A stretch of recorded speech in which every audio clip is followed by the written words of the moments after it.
First tonight on News 3, the husband of the UW-Whitewater chancellor is banned from campus amid sexual harassment allegations. Plus, Florence weakens as it moves inland, but the risk of flooding remains very real. And later, rebuilding over a drink. A local collaboration releases a new Sun Prairie Strong-inspired beer. This is News 3 at 10. Thanks for joining us tonight. The associate of the chancellor at UW-Whitewater has been banned from campus following a string of sexual harassment violations. He is also the chancellor's husband. Adam Duxter spent today putting together a timeline of what happened and joins us from campus with what he's learned. Adam? Well, it's a string of accusations, some dating back years from multiple women that have led Pete Hill, husband of UWW Chancellor Beverly Copper, to be banned from campus today. Pete Hill served as an associate to the chancellor since his wife Beverly Copper came to the University of Wisconsin-Whitewater campus in 2015.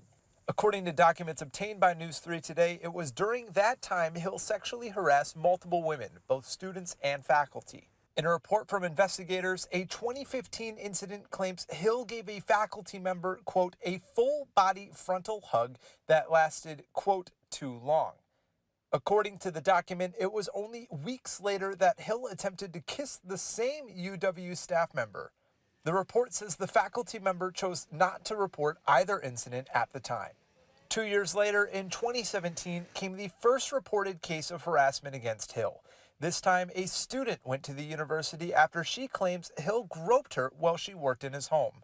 In the complaint, the student said she was, quote, very concerned about sending student workers to the chancellor's home and fear they would be subjected to the same experience, end quote. The case was reported to the dean of students at UW-Whitewater. It was 1 year later, according to documents, that the unnamed staff member says she was harassed a third time. This time after she says Hill repeatedly grabbed her knee under the table during a dinner event. This led the staffer to report all three incidents to school officials in April of 2018. On June 22, 2018, Hill was removed from his position, told to hand in his belongings, and banned from university property. Today, Chancellor Copper addressing the claims, saying they, quote, have merit.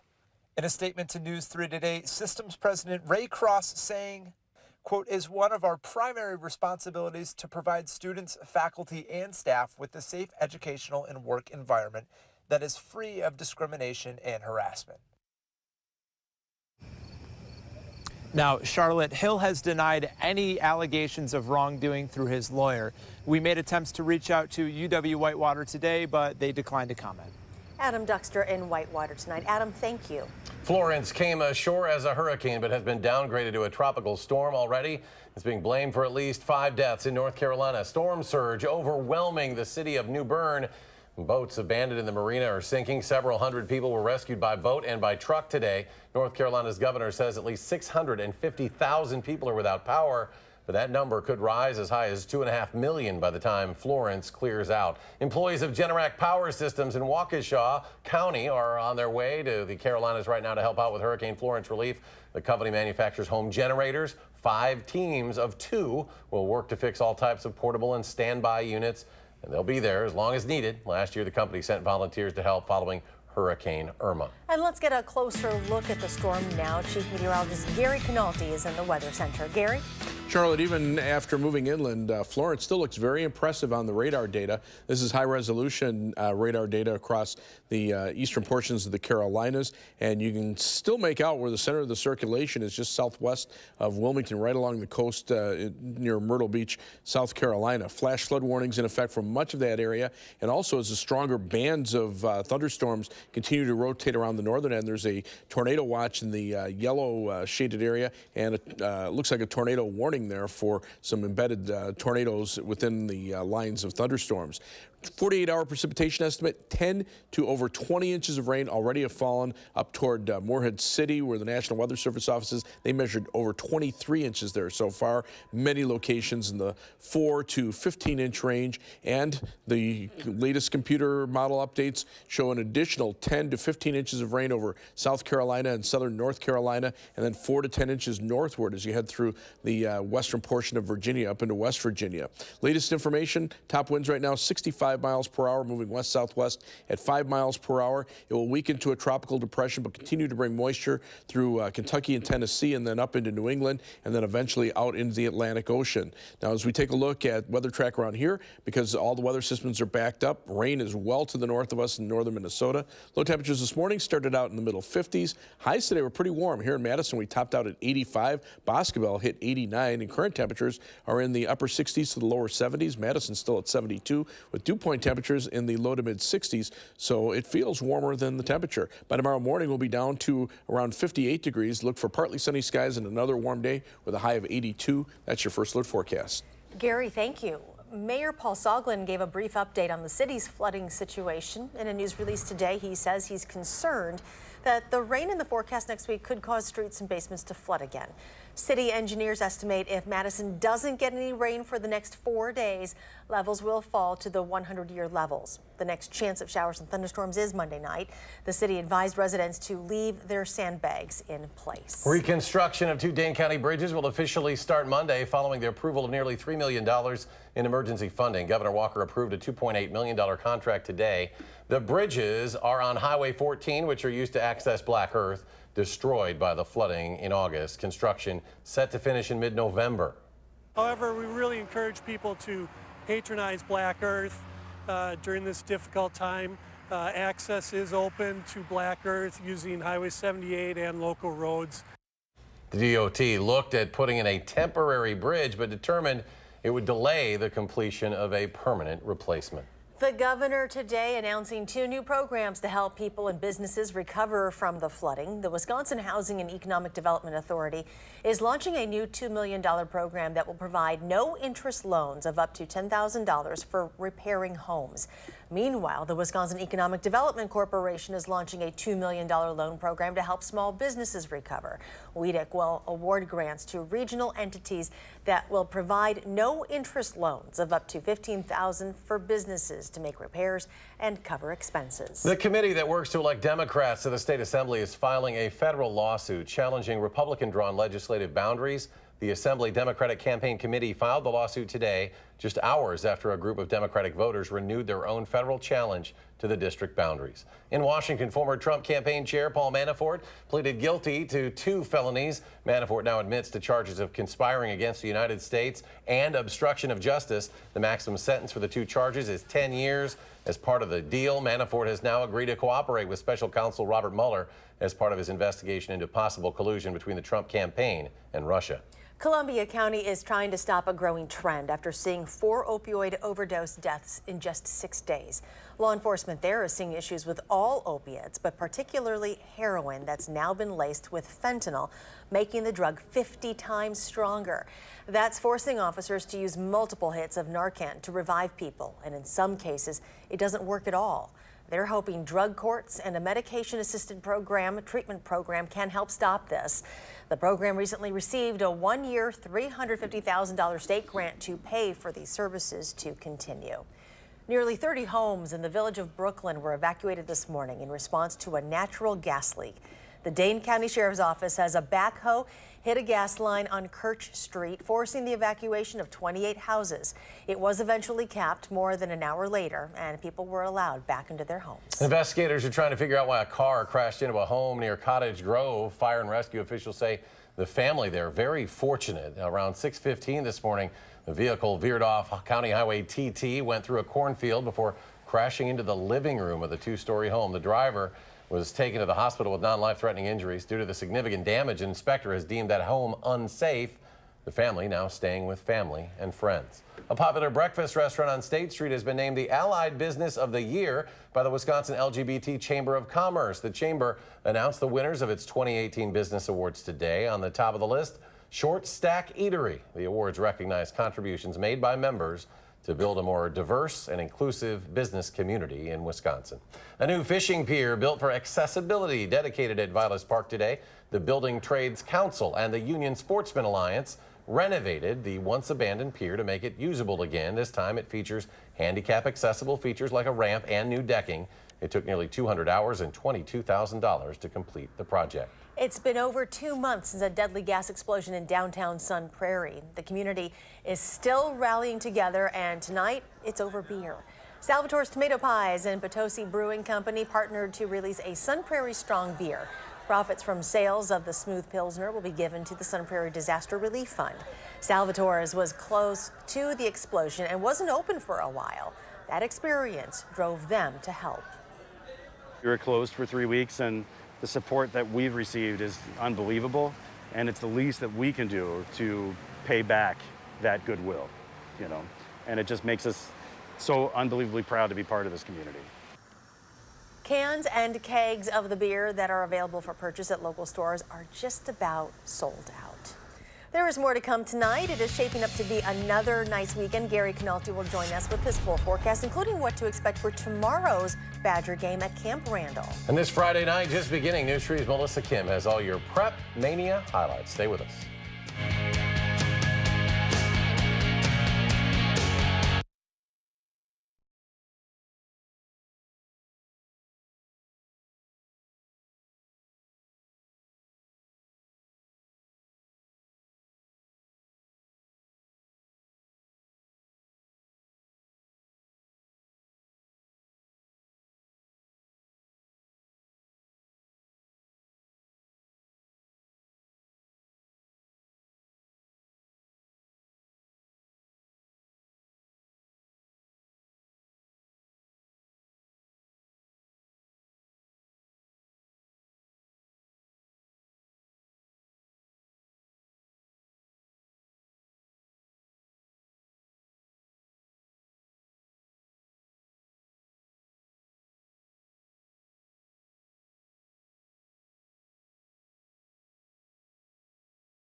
Chief Meteorologist Gary Canalti joins us from the backyard weather patio with your forecast. Hi, Gary. Hi, very nice out here right now. The humidity feels like it's dropped just a little bit. There's a bit of a breeze blowing, keeping the mosquitoes away. But the Badger game tomorrow should be nice weather. It'll be warm for this time of year.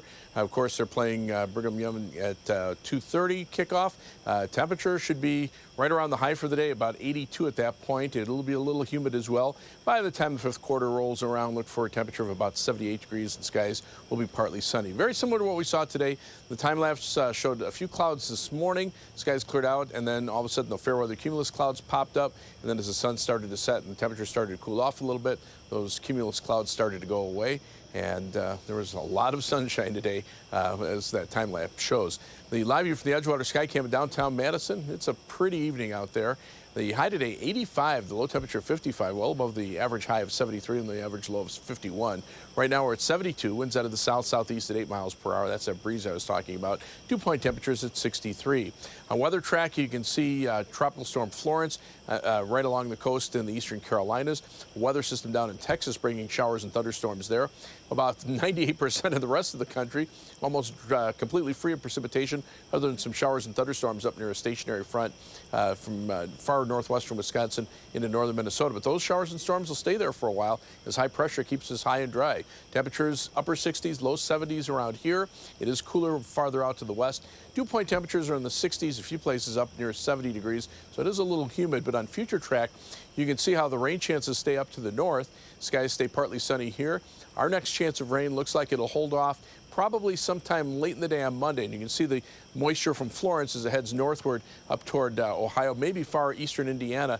But our chances for showers and thunderstorms will arrive as that starts to move off to the east, and our rain chances move in from the north and west. So overnight, mostly clear and pleasant. Daybreak temperature at 58 tomorrow, partly sunny and warm with a high of 82. On future track, clear skies overnight, low temperatures dropping into the upper 50s. Highs tomorrow in the lower 80s with partly sunny skies. Tomorrow night, clear skies again, low temperatures dropping to around 60, and partly sunny skies on Sunday with high temperatures in the lower 80s. 7 to 10 day forecast, another warm day on Monday with highs in the mid 80s. However, we will see a shower or thunderstorm chance by Monday night into Tuesday. Best chances for rain Wednesday and Thursday. A little cooler toward the end of next week. Next weekend looking pretty good, maybe a slight chance of a shower on Sunday.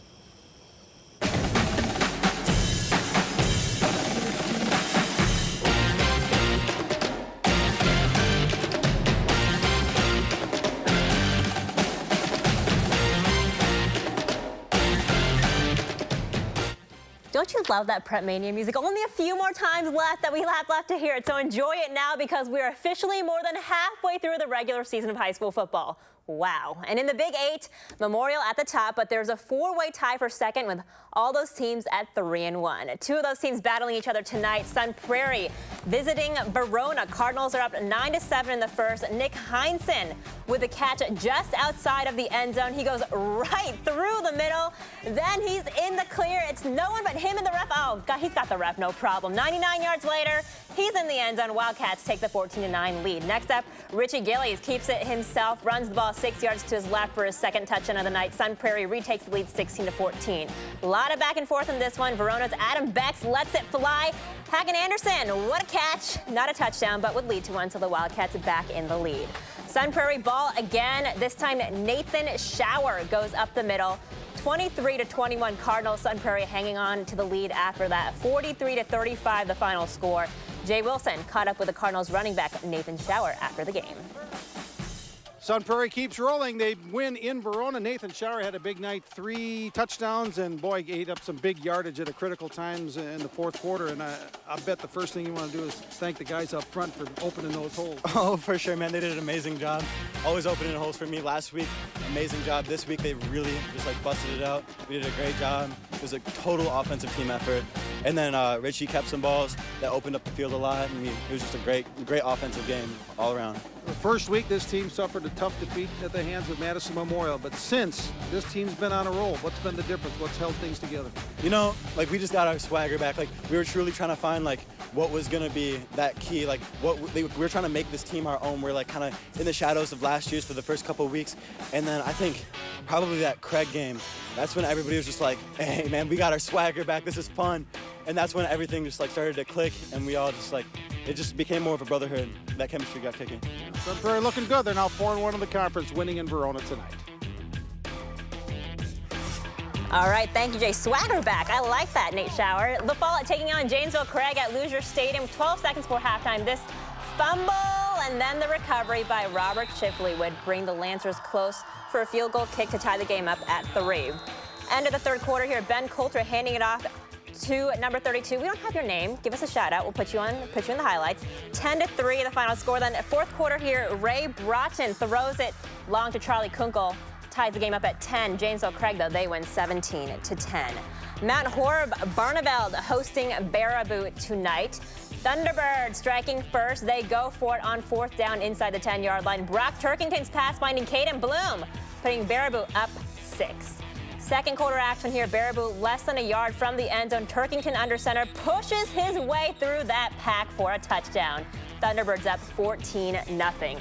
Late in the first half, Mountain Horeb would finally get something on the board. Ethan Post finding Charlie Fish down the middle to pull within one score going into halftime. But Vikings doing all the scoring in the second half. They win 24-14. Here are some more scores tonight. Madison East beats Janesville Parker 32-14. Memorial staying undefeated on top of the Big 8, 35-13 over West.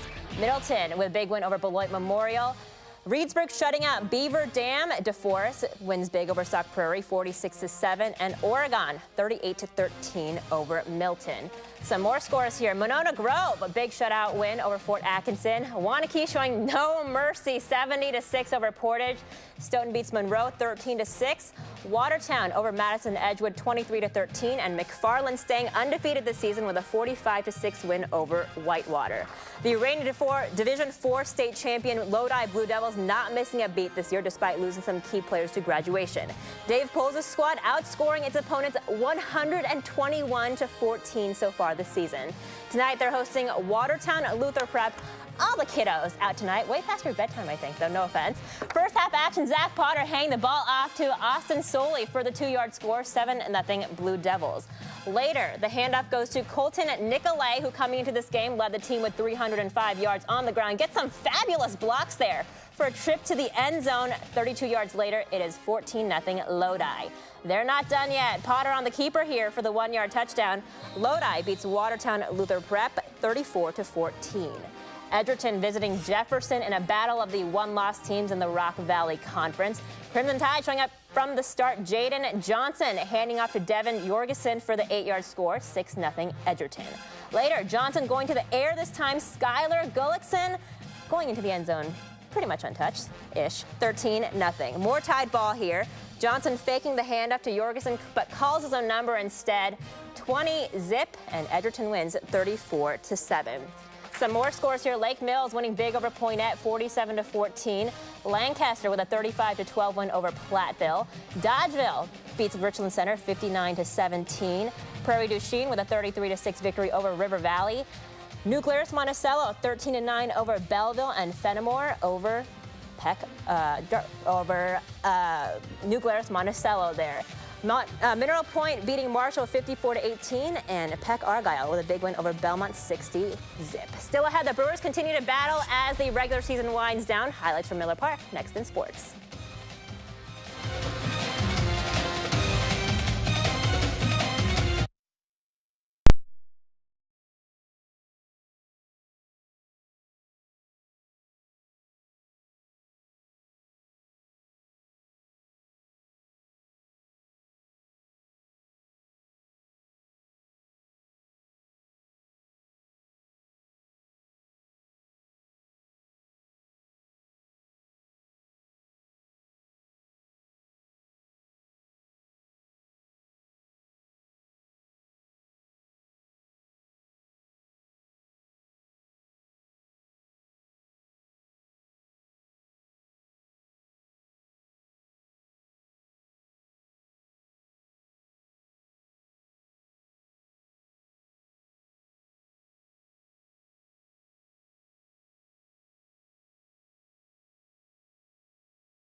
Well, 15 games and counting till the end of the regular season, and with the Brewers a game and a half behind the Cubs, a lot at stake as we head towards the postseason.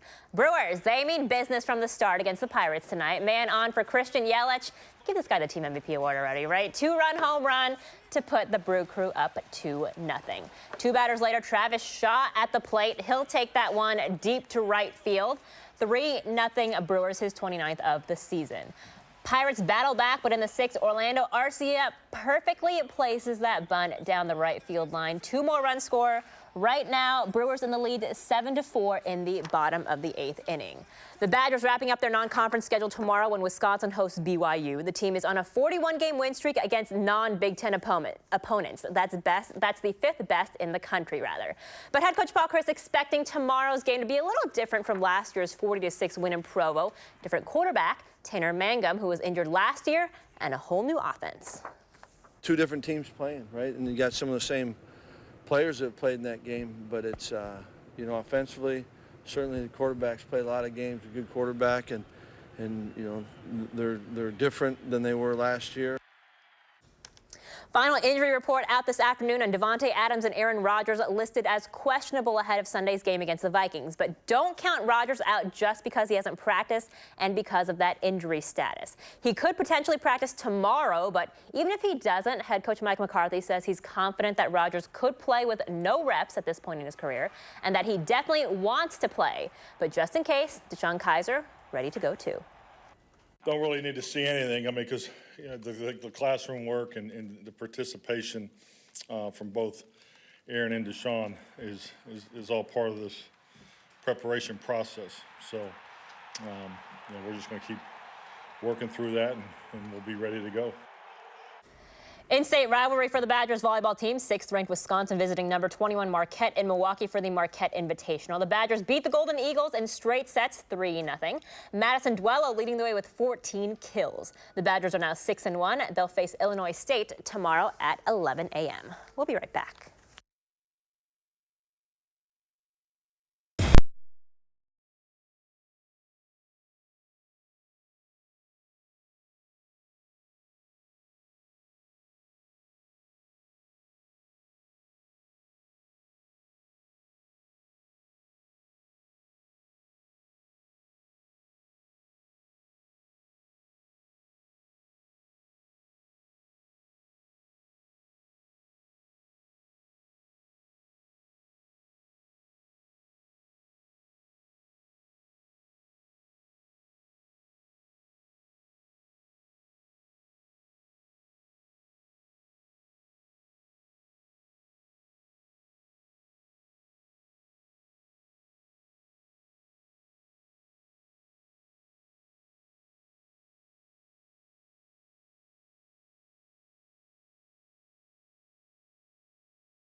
Let's go to Gary. One final check of the weekend forecast. Very nice out there. Even at 10 o'clock, temperatures are still pretty mild. Our average high temperature is about this, and we're at 72 right now. Dew point temperatures starting to creep up, so it's a little more humid. Otherwise, look for temperatures tomorrow, lower 80s, same for Sunday, mid-80s on Monday. Some rain chances Monday night into Tuesday. Best chances of showers and thunderstorms Wednesday and Thursday, ending on Friday. And then next weekend looking pretty nice, maybe a slight chance of a shower on Sunday. All right, Gary, thank you very much. Thank you for joining us for News 3 at 10. Do something good and have a great weekend. Making plans that are weather dependent? Get an accurate 12-hour, even a 10-day forecast. Download the Channel 3000 First Alert Weather app and start planning.